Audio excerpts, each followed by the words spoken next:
Welcome to another episode of I'll Call My Guy. We have here Jon Camacho. Jon, welcome. Thank you. We've been wanting to have you on for the longest time. Jon is a personal trainer and friend, my personal trainer and friend of mine for a very long time. And I was just telling him before we started this that I'm very worried about like having a conversation with him because, you know, he probably has more one of the top 5 people that has the most one-on-one time with me on a weekly basis, right? He has my undivided attention at least 2 hours a week while I'm working out. And of course, it's like being at a barber, right? You talk, and not just about your fitness, but you know, you're just getting through the stuff, and you talk about your week and where you're eating and your life. So I felt a bit intimidated, like, oh my God, how am I gonna? You know, usually if somebody comes in here, I don't know anything, and I can easily do 45 minutes with them. So anyhow, I'll do my best. So welcome. Thank you for coming. Thank you. Yeah. So you are, so you're from West Hartford. From West Hartford. Yeah. Right. Born and raised? Not raised in West Hartford, but Hartford, Wethersfield. I kind of moved around a lot when I was younger. All right. But did you go to when did you go to West Hartford schools? High school? Yeah. No, I went elementary. So elementary. I did Whiting Lane, King Philip, All right. Hall. All right. Right. So, all right. But I remember that you're a pure West Hartford guy. Basically, yeah. Right. But you may have lived other places, but yeah, pure West Hartford. And your background is and you have siblings, right? I have a half sister. A half sister. Yep. Okay. Right. Who lives in Puerto Rico. Yeah. That's right. She's actually in Peru now, but heading back to Puerto Rico. And you are Peruvian? Yes. Full Peruvian. It's funny. I did the 23andMe. Yeah, what did it say? It's like 75% Native American. Is that right? The Americas. Okay. So which is Americas, northern, southern, right. And then some Chinese and some African. Whoa. And what surprised me the most though was Iberian. I'm like 30%. Wow. So that Spain, Portugal area. But I think you and I have talked about this, but doesn't Peru have a connection to Chinese? To China, yeah. How did that come about? Do you do any research on that? I mean, so I was told this story a long time ago, but basically there was a mass migration from China to Peru, and that actually influenced the food and culture. Oh. So like arroz chaufa is basically like, I don't know, I call it Chinese rice, but it's like egg and a little bit of chopped up peppers and what's the other thing? Not pisco sours. It's like tangy, has onions in it. There's fish in it sometimes. Oh, I see. So it's on the Peruvian food is a lot of Asian, the Chinese influence. Yeah, definitely. There's a fusion there. Oh, interesting. Sure. Right. That's great. Because I mean, have people approached you because you have like you have an Asian look a little bit about you, right? Right. Oh yeah. I mean, and that happens with a lot of Peruvian people, right? You could see like they're sort of. Yeah. I could see that. Yeah. I mean, I get asked maybe once a month, like, are you Asian? Really? Right? No, right. Yeah. No, but I would see that you have some of the features, right? And so my grandfather was from China. I don't know his full background. He was Chinese, though? But he was Chinese. Okay, well, there so you that's go. where it comes from. Of course. So, like, I probably have it a little heavier than most Peruvians. Oh, I see. Okay. Yeah, and I'm taller, and most Peruvians are shorter typically. They're a shorter population? Oh, yeah, definitely. Yeah. I used to be one of the tallest people in my family. Now wow. We have cousins and stuff. So is the grandfather, is that on your father's side? That was on my mother's side. Is Chinese? Is Chinese. Like full Chinese? Yeah. So and that was your mother's father or your mother's father? My mother's father. Okay, but you never met him? No, just saw pictures. Oh, he died? Yeah. He passed. Yep. Okay. All right. So that's the connection. So when you were younger, let's say, I don't know, did you elementary school, when did you start? Did you play sports or athletic, working out, anything like that? Yeah, I think so soccer's huge, right? Every birthday party, every family event, there was some sort of soccer play in the background. Is that Connecticut influence or Peruvian influence? No, that's definitely Peruvian. Okay. Like there was just always soccer on. So naturally, I played soccer. Not playing, but not you're right. Watching it, like on the TV. And what was the team? Was it like Premier League soccer or was it Peruvian soccer? It was like South American Cup. Oh, they would get like the satellite or something. Yeah. And so so in naturally, Spanish. Yeah, probably, most likely, yeah. Right. It's by the way, it's better to watch soccer in Spanish. Way better. The vibe is. We watched the other day at my house. Jesus, Jesus, his daughter was at the house. She was a Barca fan, and she put the Barca game on, but in Spanish. And she taught me that. She's like, watch it in Spanish, and it's just more like you get the English are like it's a bloody goal. There it's like go. They go wild. Yeah, they go all out. Like it is a celebration. Oh yeah. I love watching it. So as a kid, that's always on. Always on. And so I played soccer growing up. Like that's what I knew. You went right into that. So did you start with rec? Started with rec, went to town, did travel. Okay. Did a few like clinics and stuff. Okay, so you were a pretty good player. Yeah, I thought so. You were an athlete. What position did you play? So I was a right winger, and sometimes I'd go and do striker, but mostly right wing. Did you continue that into high school? So that's where I sort of got burnt out with soccer. Okay. Like, probably not yet, but every weekend is like some tournament. Oh, no, I'm doing that with You're doing it, right? Yeah, both my kids are in soccer. So and by the way, it's turning out that my daughter is like becoming like a really good soccer player, and she's got asked to be on some special thing tonight, and we have both kids there, and So you're probably going to get a lot of that. So I just got burnt out. Freshman year, I decided not to play soccer. Oh. So I sort of stopped for a year, figured out what I wanted to do, but the next year I picked up lacrosse, which is soccer with a stick, basically. Soccer and hockey, or combined. It's like more like hockey with a stick, and you're playing it in the air. I totally fell in love with it. I could use my legs, use my lungs, but I also played street hockey in the afternoons after school. So like that hand-eye coordination was there, and I love shooting. So I played it all through high school and college. Was a president. So that was captain. Your thing. Yeah, that was my thing. And you I loved it. And you never turned back to soccer after that. No, I played like some rec after, but it was basically like decades after. So lacrosse, as I understand, it's hockey outside with in the air. Yeah, on a field, right? On a field. No Same ice. sort of rules? No, actually pretty different. Right, a big thing is there's no real boards. So like you're not checking someone up against a board, but you can make hand or stick to hand contact. And my arm would be like lit up because people would miss, and you'd get your arm chopped up. So I play midi, special teams, do face-offs. I really loved it. It was fun. Wow. And the ball is a hard rubber ball?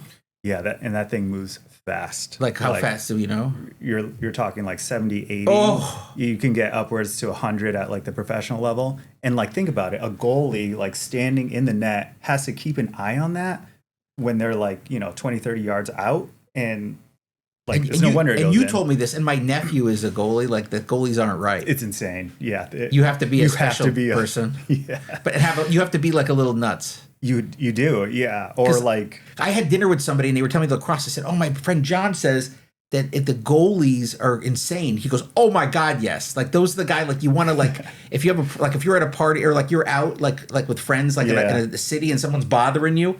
You like call that guy and be like, "Hey, we're having trouble." That guy will like he's running full steam ahead. We'll run right into it, right? Yeah, they're a little. It got to be a little off. I mean, taking it to the leg. They have a chest protector now. It stopped like hearts before, right? Caused like an arrhythmia. Like the guy from the guy who like that weird thing that Cordia. It's called Cordia. Remember that? I can't remember the exact name. You have to catch it though in the middle, right beat, and it put second. the guy stopped his heart. Remember they did this? He's back playing. Yeah, but it's that's Cordio something. It's something like that. Yeah, But so I could see how that would happen. Yeah. So they wear like chest protectors now, and I think it helps a lot. But you're still like, sometimes you're deflecting it off your arm. Or taking it on the shin. So that's a tough thing. That's tough. So the extent of your involvement was you were heavy soccer and then heavy lacrosse. You were always active and you were always an athlete. Always an athlete. Did you experiment with other types of sports at all? Yeah, so I was always kind of a generalist. Like I love playing basketball. Okay. We pick up basketball games. A lot of street hockey. Like literally after school, we would put our on the nets street in the middle of the street. Oh, that's cool. People would have to drive by and we give them dirty looks. Yeah, right. It's like, how dare you use come our to our street? But what would you use, like a tennis ball? No, we would have these like rubber balls and on rollerblades. And Oh, that's on you know, rollerblades. on rollerblades. Oh, I loved it. And we would sometimes play at the Cage in at St. Joseph's. Okay. I'm not sure if it's there anymore, but they used to be tennis courts. They got abandoned, and so we'd bring our nets there on the weekend and just have these awesome like 5-on-5, 6-on-6 games. I miss those days so much. Oh, and you would just play all day. Yep, with a little like plastic ball, and you could like slap shot it. We had goalies with like the pads and the wow. stick. Yeah, it was that was so fun. I Right. loved So it. wow. So you do that. You play. Yeah. You know. But you seem like the kind of guy that like hey, you want to go hit some tennis balls? You'd go. Like Oh, yeah. I have friends like that. That were just athletes that like to just be active and do stuff. Yeah, yeah. Right now, my big thing is pickleball. Oh, pickleball. Yeah, you Oh told my me about God. that. That's fun too, right? Yeah, doing a little bit of golf, pickleball. Just took some lessons. I'm still awful at it, but All something right. to work towards. So you do that, and then where do you go to college? So I go to Central. Oh, Central. Okay. Central in New Britain. That's so kept it real close. And you were on the lacrosse team there. Yep, on the lacrosse team. Okay. And what did you study there? So I started with business, then just was not feeling it. Talked to a biologist who was sort of a mentor of mine, and he was like, when's the last time you're ever going to be able to see a leaf through a microscope? And for some reason that stuck with me. So I did biology, then did the like med school route, graduated with a BS in science and a minor in psych. Okay. Yeah. And overall it was a good experience, but I wish I had stuck out the entrepreneurship route. Right. That's basically what I'm doing now. What you're doing now. So what do you do when you graduate? You're what, 22, 23? Yep. Do you go to work? What do you do next? Yeah. So I had sort of a mini crisis. I was like, I didn't know what to do. And I ran into some legal trouble. So it was tough to find a job. It was like dealing with some stuff. So like basically for a year I was unemployed, and it was hard to even get like a volunteer position somewhere because of what I was going through. Right. So eventually, a year later, I started putting out random applications to different gyms and found my first job was at Planet Fitness, being a trainer there. And so you're what, 24, 25? Yeah, and it was Which kind one? One in Manchester. Okay. I don't think it's there anymore. But I mean, they say trainer, but it was like literally you were taking people around in a circuit of machines, and like I got to train my own people eventually, but it was like my brain was not stimulated.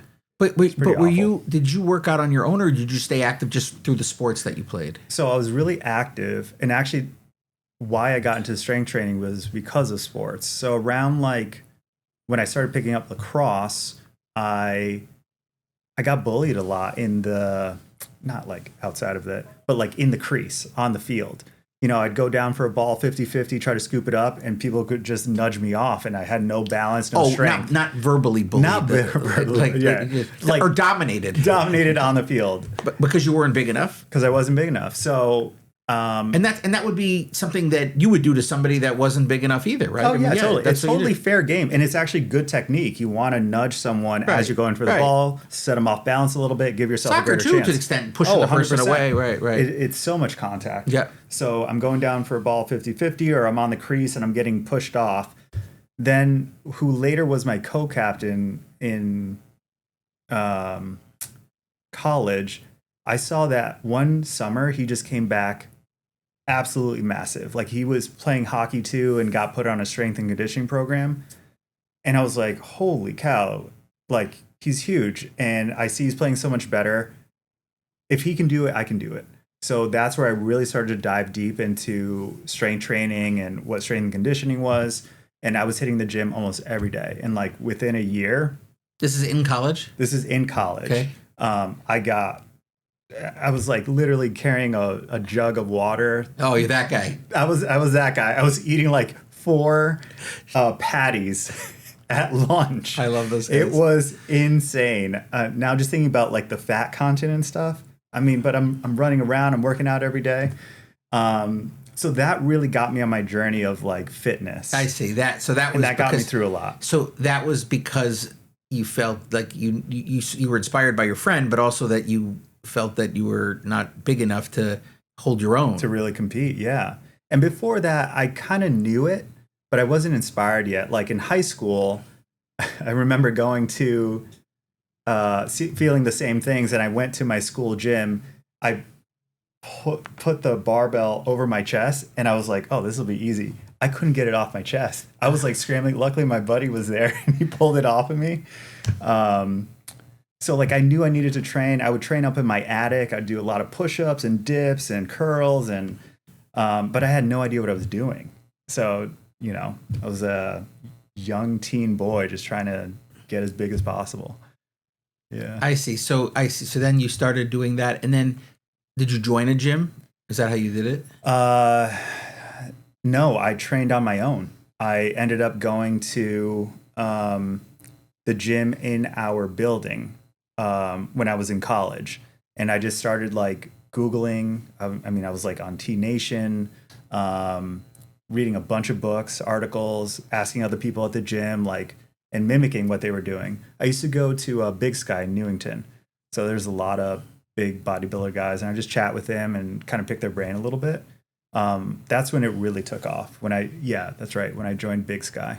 Oh, I see. All right. So Yeah. you do that. You go to college. You finally get this job as a trainer. But at that point, you don't have any certifications. No, I did have one certification. You needed that to like get your foot in the door, but I had no experience Other than your own workouts. other than my own workouts, which is all right. But they're looking for people that are athletes that are in, fair enough shape that Yeah. can, walk people through exercise. Maybe people that don't have any experience at all, or I mean, like the Planet Fitness job was, I mean, it's kind of a joke a little bit. You're literally walking people from machine to machine and like telling them what muscle they're using, but you're not giving them like reps or sets or rest times, just literally walking them through.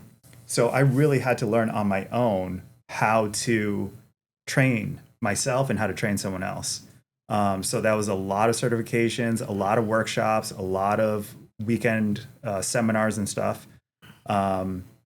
If I could do it over, I wish I had partnered with someone that was a trainer or owned a gym. There's just so much that doesn't translate from a book to real life. And so like when people get weekend certifications, they're like, oh, I'm a trainer now.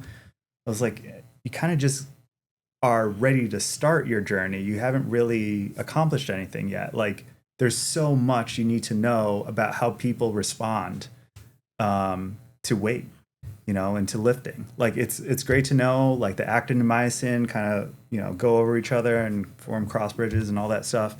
But, the person in front of you doesn't really care. They want to know that they're being taken care of, moving through a good range of motion, pain-free, and feeling like they're getting a good workout.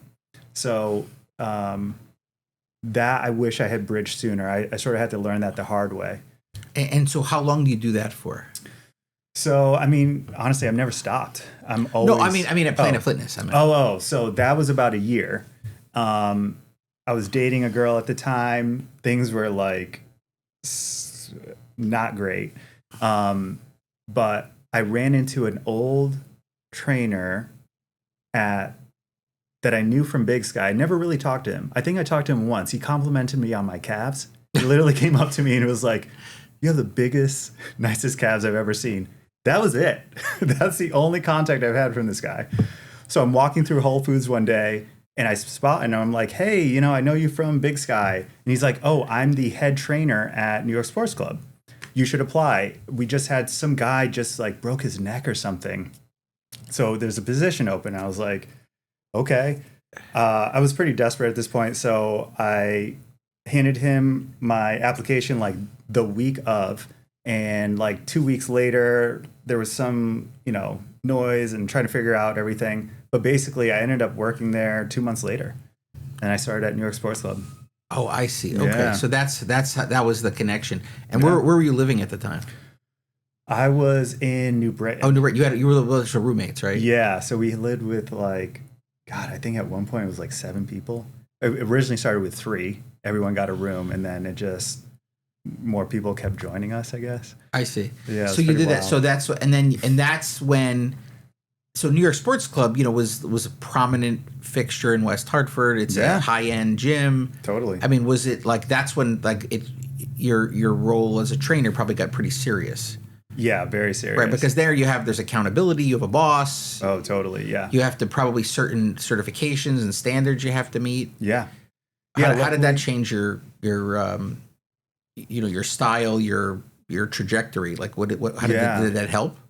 Helped a ton. I really started to lean on the more experienced trainers, the guys that had been there, because it was open for a few years before that.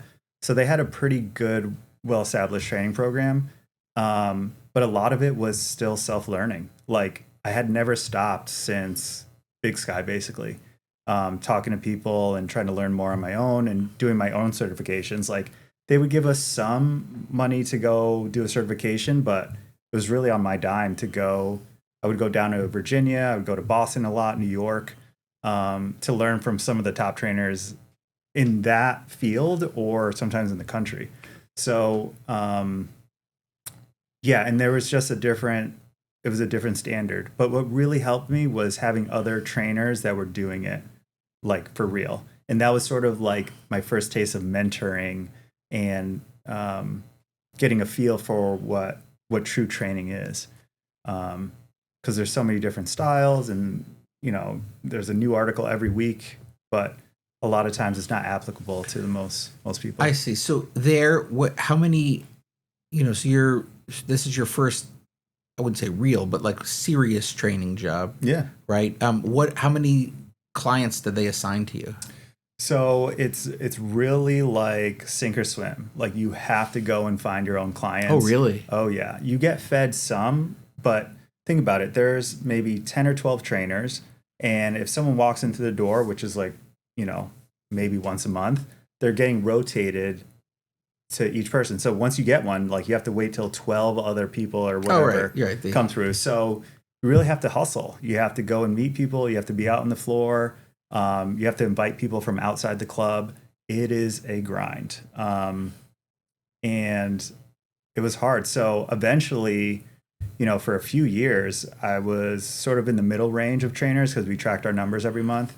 But eventually, I was the number one trainer there for years. In terms of volume? In terms of volume, yeah. So I was producing sales. I was getting the revenue and producing sales. So people were actually showing up for the training and actually doing it. Yeah. I see. Okay. All right. And so what year was that? So this had to be close to probably 2011 I started. And then I was there for almost, a little less than a decade. Wow. Just training. Yeah. Until they went belly up. COVID. So COVID killed them. That's right. COVID definitely killed them. So actually, at that time, I was going to move down to Darien. I remember this. Yeah. And you actually had a lease or something. I had a lease. I had an apartment. I had furniture. I was going to go train at Equinox, and I was talking to the manager. Which is super high end. Super high end. I sort of got recruited by them. I put feelers out, and they were like, yeah, hey, come and train with us. You seem like the right type of trainer that we're looking for. So I had their like 401k set up, medical insurance, all that stuff. And literally the week I was going to train there, they shut the doors. No one could train in any gym. That's right. So luckily, or maybe unluckily, my landlord at the time predated the lease by 2 weeks. So I was supposed to start the next month. So that gave me a little wiggle room to get out and come back up to West Hartford. And I had given away all my clients, literally every single one. And I had to scramble. So like, I can't go to a gym. I have 0 clients right now. And I ended up moving back home. Like there was no way I could afford anything. So I slowly built my client base back up. I would train people online virtually, which was like, okay. And I would go to parks. I would go to garages. I'd train in a mask. We'd be outside in the middle of winter. But I slowly built my business back up. And some people came back to me. But man, what a crazy time. I seriously don't know how I did it, but it was also one of the best times for my career. COVID. It helped me learn how to adapt and helped me figure out, like, do I really want to keep doing this? Because I had to figure it out. Well, right. And I think I noticed that with a lot of my friends that did the training, that I also think that financially, you realize that, holy shit, I can make more money doing this, and there's a way forward here, because Totally. everybody I know that started with the online was sort of like, holy shit, I'm making a lot of money. Yeah. Because I'm keeping it all. Yes. Right? Because everyone else abandoned them, right? Yep. Their places didn't set anything up. Nope. And so you're like, all right, I'm just taking my clients, and now they can pay me, and I can be at home, and we're on a screen, and I'm putting all the money in my pocket. Yeah. And then I think that set off a light bulb for a lot of you guys. You're like, totally. oh my God, because everybody after that found their own way to their own thing. Like Jeff, Kevin, Miguel, like everybody that was the old New York Sports Club crew sort of said, oh my God, I can do this. Yeah, totally. Because New York Sports Club is paying you a salary, but they're taking the bulk of the money.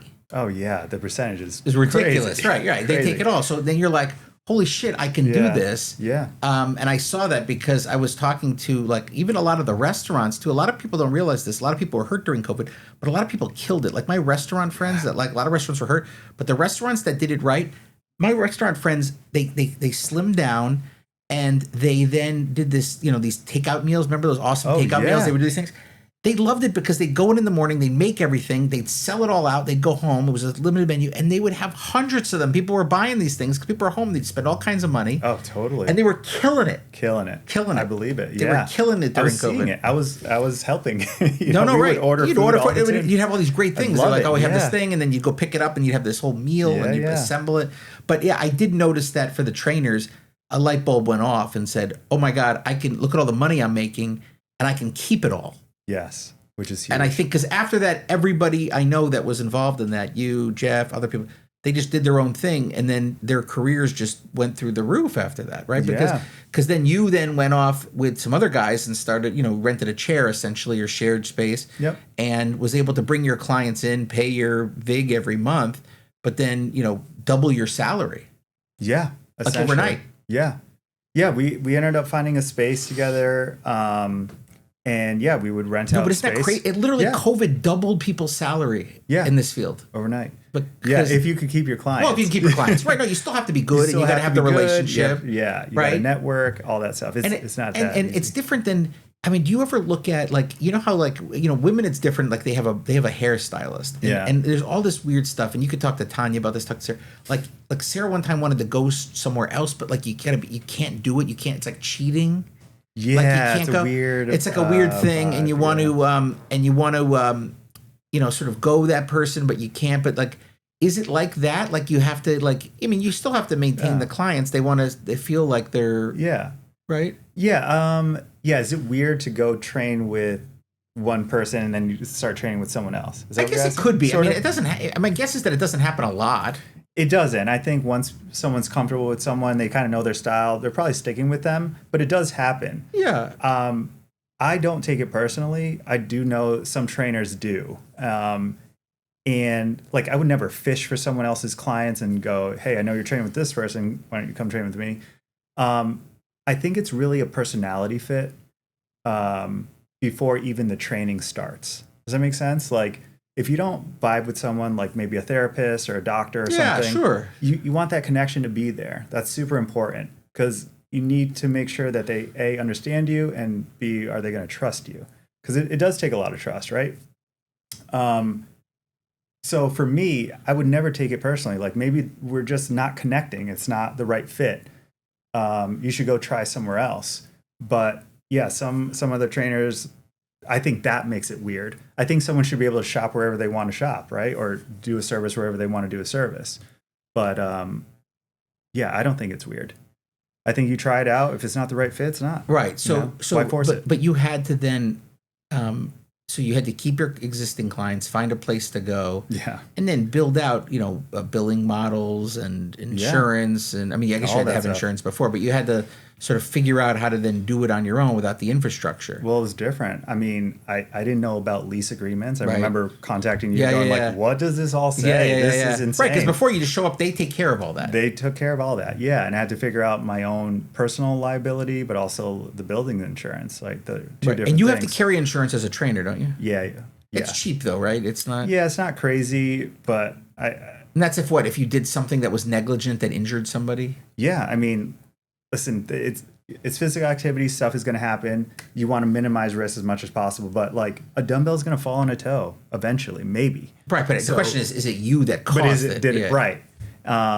So yeah, it's negligible. I mean, I guess it could be a trainer could have somebody do something that was unsafe or beyond their capability, and then they tore a muscle or they fell on them or something. You know, but that's rare, right? Crazy is I hope they have insurance, but there are a lot of trainers that are not insured.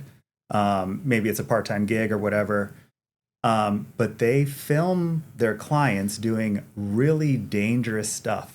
I think we probably send each other some Yeah, things. that's right. But if the trainer's involved in that and the person gets hurt, I would say the trainer had a duty. And the risk is just not worth whatever it is you're trying to do. For the content, I mean, one guy I think I saw, he was like doing a decline bench with a barbell, but it had a bunch of weights hanging off of it. So it was like super unstable. Or, you know, I don't want to bash it, but like people doing Bosu ball stuff and like just adding heavy load. Like, first of all, that thing might pop on you or you're just going to roll your ankle. It's really unstable. Why?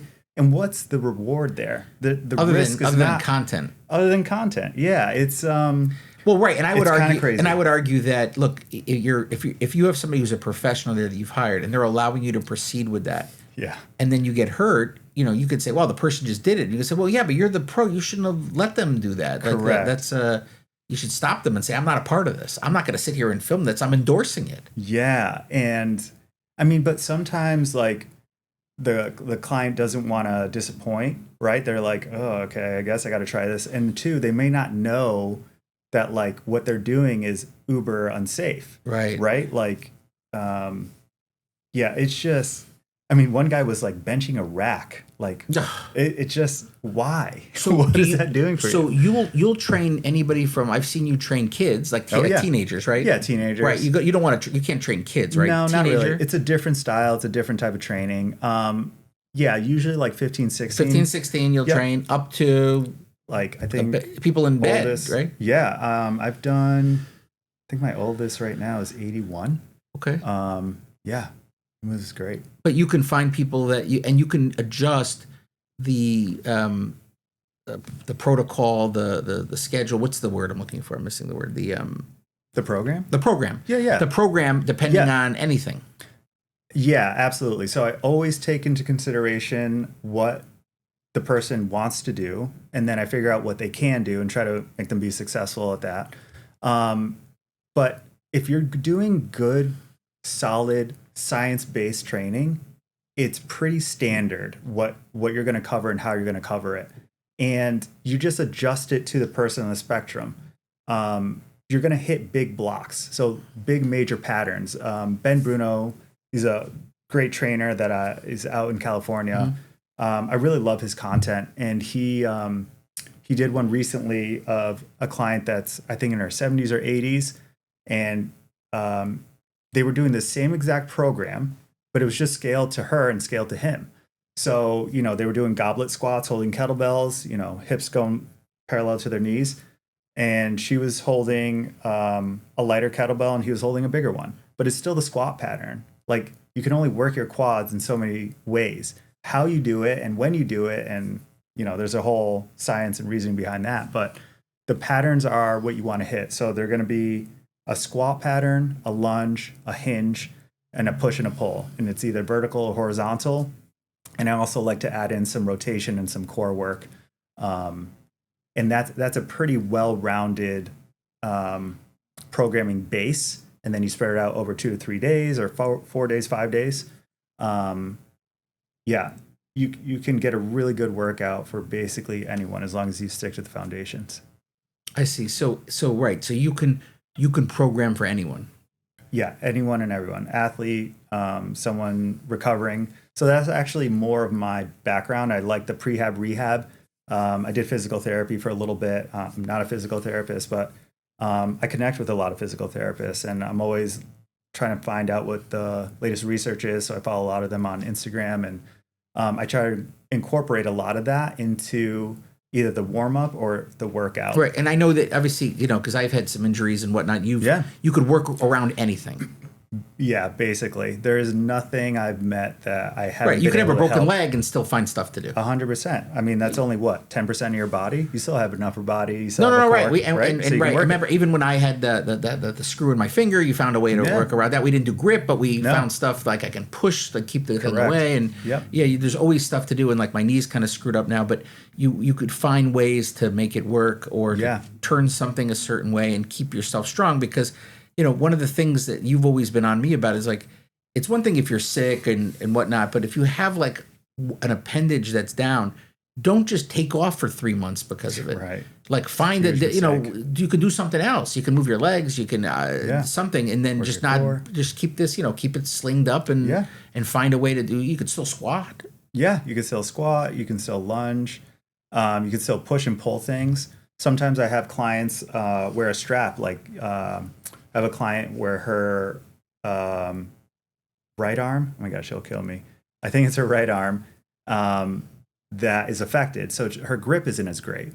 So we have this hook grip, which is really used for power or bodybuilding. Oh, yeah. Right? And you put it around the bar. But we put it around a cable or a band, and she's able to pull and use her back and get stronger. Otherwise, it would just fall apart. Yeah, she literally could not. Well, no, but I'm saying, but those muscles would entropy, right? Yeah. They would, yeah. It would not. Or atrophy? Is it atrophy? Atrophy. I'm sorry. And so we're keeping her strong and adapting to it. And she has all different types of grips. Like to be able to do a chest press, she has one that literally attaches to her hand. It like Velcros on, and she can do a bench press, right? Laying on her back, pushing it up towards the ceiling, and it's not going to roll out of her hand.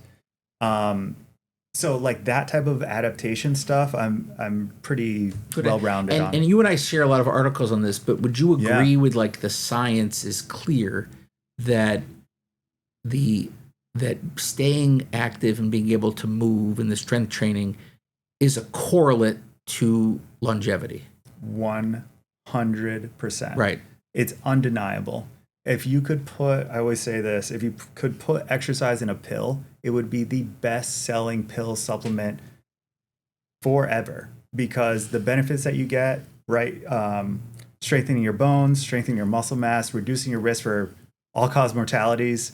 It's amazing what it can do. Depression, mood, heart rate, blood pressure, everything. Literally everything. You have to do it. And it only takes 2 to 3 hours a week. That's right. You have to do it. You have to do it to have a good quality of life and to keep doing the stuff that you want to do. And be pain-free. I talk about that with you all the time, right? Getting up. I mean, look, at the end of the day still, I'm 50 now, as you know, and like sometimes in the day I work really hard. I did a training with you, and then I go home and do all these projects up and down on the ladder. Yeah. And then I lie down, I'm like, oh, I'm sore, but that's a good sore. But then I get up and I'm like, oh, I feel good. Yeah, you can move. You have to do it for the people that are listening. As much as it sucks, you just got to just go. You have to do it. It's like breathing. You have to make it that way because for even people that are maybe you're way out of shape and you'll love this. So yesterday, Rex says he was bored or whatever, and he says, I want to, now he's active, he's on his bike. He's like, I don't know what to do. And I said, I'll go for a bike ride with you. And he said something to me. He's like, I've never seen you on a bike before. I'm like, really? Oh, okay. Because, I'm sort of the indoor daddy. I said, sure. I said, he was worried. He's like, oh, I'll go slow for you. I said, Rex, I work out twice a week usually. Like, I'm better shape than you think. Like, so he's like, all right. So meanwhile, there's like a couple of huge hills, whatever. I smoked them on both of them. And he was like, holy shit. Awesome. I'm like, yeah, like I could, I could ride up a hill. Like, John, he's like, oh, I was really like pleased to see that. I said, yeah, like, so I went for a bike ride down to the high school and whatever, but it was good. But, I would say to people that if you're out of shape and, don't be embarrassed. John doesn't give a shit. He just wants to help you, but you got to start somewhere. And if you just make it, I'm telling you, you'll feel better. And you just do it. And even if you just push through it, just do it. And it's, 2 hours later, to me, it's like 90 minutes later is when the hit comes. Like if you really push me one day and then I get to work and I'm like, oh my God, I feel so fucking good. Yes. It's so good. And it's so important. And you just got to treat it like eating. Like you just got to do it. It's something you just have to do to survive. Yeah. And you do it. So let's talk a little bit about your new place. So you obviously were never really an owner. You were sort of renting a chair, as the metaphor goes, like a barber, right? A friend had a shop, you'd rent a chair, pay rent, and use their facility. Yeah, at the second location. The first one was actually mine. That's right. Yeah. That's right. That was yours. That's true. Right, but but yours exclusively. Oh yeah, correct. Yeah. You were a partner in that other place, and correct. You had it. But I'm saying, but yours exclusively. So now you're in West Hartford at a killer spot, the Lift Effect, right? Yeah. And you have state of the art. You have every toy you ever wanted. Basically, yeah. And I mean that in the most positive way. Yeah. Like every type of machine, all super high end.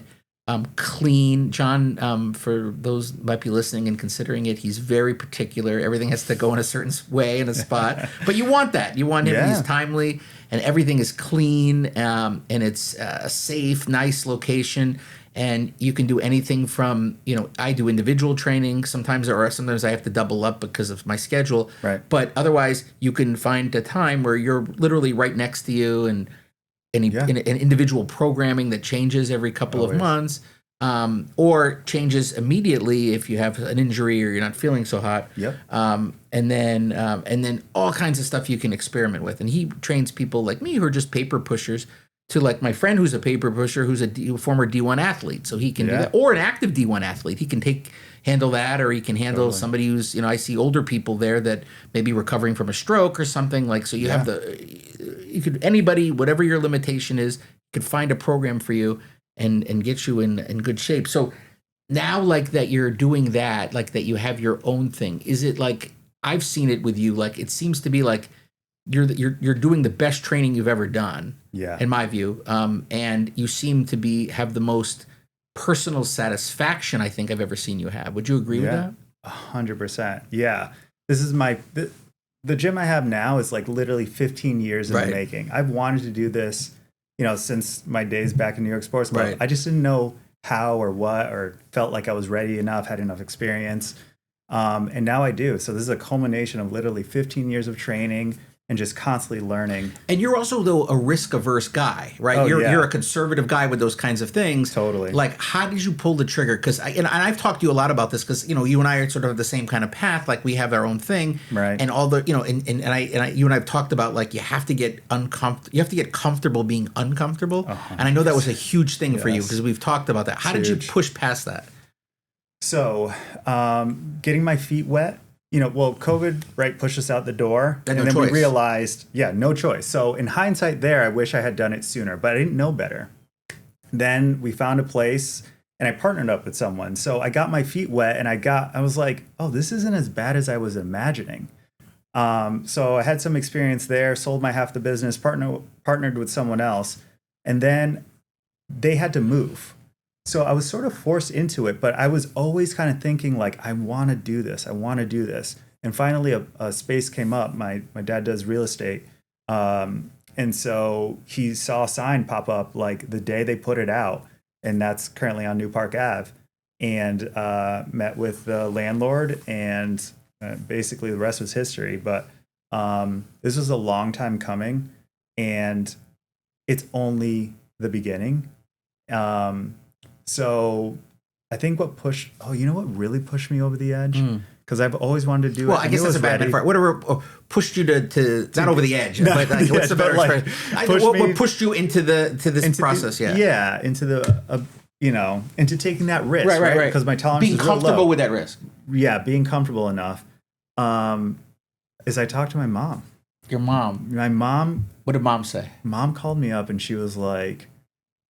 And your mom's a banker. My mom's a banker. And bankers aren't known for risk taking. No, but they do. But I shouldn't say that. Bankers take risks all the time, but they take appropriate risks and calculated risks. Yes.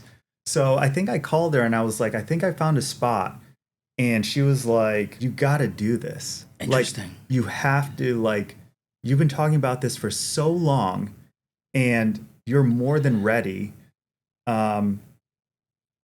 You're ready. Do it now. Do it now. And I took that in, and I was like, she's right. What am I waiting for? I have more than enough experience. In your life partner Tanya, Yeah. like what was she in your ear as well? Because Tanya is, for people that know, John's life partner Tanya is like a superwoman, right? I mean, she's like super she's high amazing. level, C-suite executive, Yeah. suffers no fools, No. like just it plays at the biggest, highest level. I'm sure she was in your ear too, right? I mean, Oh, totally. I mean, she's been training alongside me and Forever. with me forever, and she's as strong as ever. I mean, like she had oh my some God, knee pain. she's incredible. Yeah, she's She in had really low good back shape. stuff, Yeah. shoulder stuff, and now, I mean, she just hiked Mont Blanc. We're gonna do a Canyon River. No, but I'm saying, tour. but in terms of this Oh, risk yeah, yeah. thing, like, did she like, was she in your ear as well? I mean, she's always just uber supportive, and yeah, when I'm starting, I'm like on the fence, right? Should I do it? Should I not? She kicks you off the fence. She's like, just do it. Or even when I go back to the other side, she's like, all right, let's wait until I got to push you back over. Yeah. So she's always a staple. Right. To me, but there's no, taking I mean, risks. but now it's like, now there's no turning back, right? I mean, no now you turning have the back. best place, you have No everything you brainer. wanted. Now you have to build on that. Yes. Right. And that's what I'm doing now. I thankfully my article went out. Ronnie's article. that's been We Hot great. News. Amazing. I got 8 new assessments already lined up. So And I'm by a the way, little overwhelmed. and who told you to link up with Ronnie Newton? Yeah, Mr. Rich This Auckland. guy, yeah, This no, guy. right. Everybody knows the guy. Ronnie is fantastic. She's amazing. And this is a wonderful community, as you know. Yeah. You choose to make your home here. You lived here. You grew up here. Yeah. But it's a wonderful, supportive community, and you have a Totally. great product. Yeah, right. thank You have you. a great product, and it's convenient. There's parking. There's it's just a lovely place, but it can. It'll literally change your life, and for a positive way. I always say, people say it'll change your life. Well, so will brain cancer. That'll change your life. It'll change your life for a positive thing. Yeah. Make your life right. better. Yeah, a lot of bad things will change your life. A lot of good things will change your life. But you should do it because you got to stay moving. And it's not going to be John's going to beat. Yeah, I mean, look, No. the articles I've shared with you, and you know this. The best thing, if you're doing nothing, is go for a walk. Yeah, underrated. Underrated. Walking is so Go underrated. walk. Go take walk. listen Everyone to a can do it, podcast anyone. walk, or just take in the sights. Just go for a walk after dinner, or go for a Yeah. fart walk. You know what a fart Yeah. walk is? Oh, yeah. After dinner, yeah. Just Yeah. go for a fart walk and just go for it. But that's a thing. Like, you just It go. is. But just There's do something that, even if it's real. cold, bundle up for a walk. A walk has so many positive effects. It Yeah. moves your cerebral spinal fluid, or whatever they Yeah. call it, and does that. But take long. if the person comes to you and says, "Look, I can't be on this, pounding my knees on this treadmill," but Yeah. you'll say, "Look, we're going to move our arms. Yeah. We're going to, I'm not in for push-ups yet, but I want to do something." You can do a farmer's carry. We'll have you carry Yep. dumbbells down and back. Yeah. But you're There's always a moving way. because it's better than bed rotting, 100%. because sedentary. Don't they say like sedentary life is like smoking 2 packs of cigarettes or something? Basic. It's Yeah, something probably. like that. I don't know Yeah. the thing, but it's as the bad op- as smoking. Yeah, it's the opposite of life. Like, we're meant to move, right? Every day. So, but yeah, to your point, I will always meet someone where they are. That's why I always do an assessment with everyone that walks through the door. And that goes for the people that are doing one-on-one. And I also have Oh yeah, this- tell me about the group stuff. What do you do for groups? So I'm doing semi-private or small group personal training, where everyone, again, gets an assessment, but they're all getting their own plan, and everyone will have their own rig and dumbbells and I see. barbells. So you're doing your own program. I'm going to be coaching you and seeing what you're doing, but you're going to do Is it that a along- little cheaper than the private? Yeah, that'll be a little cheaper, Okay. and it's you're going to do it with 3 or 4 other people, and like, listen, I've been doing this long enough. You're going to get a high quality level of service that's tailored to you. Oh, sure, yeah. You will 100% get results, because every time I'm working that plan, making sure you're getting Yeah, your I've weights done up. this semi-private just because I've had to move schedules Right. around, and you're like, hey, if you don't mind being with other people and they're fine, Yeah. you get great coverage. Yeah. Because like sometimes if I'm doing a circuit, like you'll just pop in, like it's yeah. fine, it's enough because you set it up and you don't need to be over me. But other times, if you want the private, we'll be right next to me. Like, Oh, the whole 100%. time. Yeah. Yeah, I'll coach it up. I'll say, maybe we need to go up in weight there. Let's add 5 more, 10 more pounds, or maybe let's try this different exercise, or maybe let's stay at the same weight. Let's go down. So you're always getting coached. You're always being watched. You're just sharing the time. And I find that people actually enjoy that a little better. Like, there's more, there's a different type of energy that goes on. And when you do that consistently with people, there's definitely something about community. All right, so to wrap it up, Yeah. how would you describe your training philosophy in a couple of sentences? it's definitely geared towards longevity. So I'm not a bodybuilding coach. Right. I'm not going to get you, looking like Arnold. I don't want to do that. I'm not a weight loss coach. I'm not going to help you shed 50 pounds. Right. I'm a longevity Oh, for the strength for the long term. So I'm a functional strength coach, I guess you would say. And I'm training for you for now to do what you want to do. But I'm thinking about you 30, 40, 50 years later. And how do we keep it going? How do we keep you growing and progressing? Not just your body, but your heart and while your body's mood. falling apart, essentially. Correct. Right? Yeah. Once you hit 35, 40, I mean, Dr. Peter Attia talks about this like longevity curve, and like you really start to fall off. You want to flatten that curve as much as possible. As you can. And that's what you do. That's what I do. I give people the best way to get strong and stay strong for the long term. Your quality of life will improve immensely if you just dedicate 2 to 3 hours a week of strength training. That's it. I wouldn't even say you should do more. You would only do more if you're training for a sporting event or there's some special event coming up.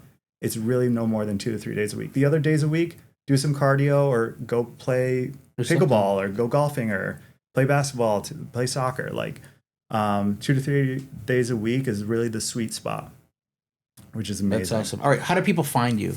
You can go to lifteffect.com. Okay. Great new website. That's live. And you can follow me on Coach John Fit, but I also have Lift Effect on Instagram. Instagram as well. Yep. All right. And it's in West Hartford. DM you.